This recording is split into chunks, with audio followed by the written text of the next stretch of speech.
Veja isso, força-tarefa de luxo. Foi o que aconteceu no castelo alugado pelo jogador Vini Júnior. Aham. O que foi que ele disse?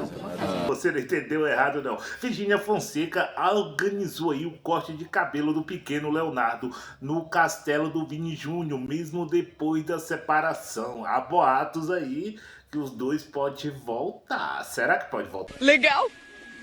Bem louco! Será que pode voltar? Você coloque aí nos comentários o que você acha. Segundo informações, teve que parar toda a movimentação no castelo para poder receber a equipe. Ela trouxe o cortador de cabelo, aquele profissional que corta cabelo, não tem? Deixa eu ver como é que se chama mesmo.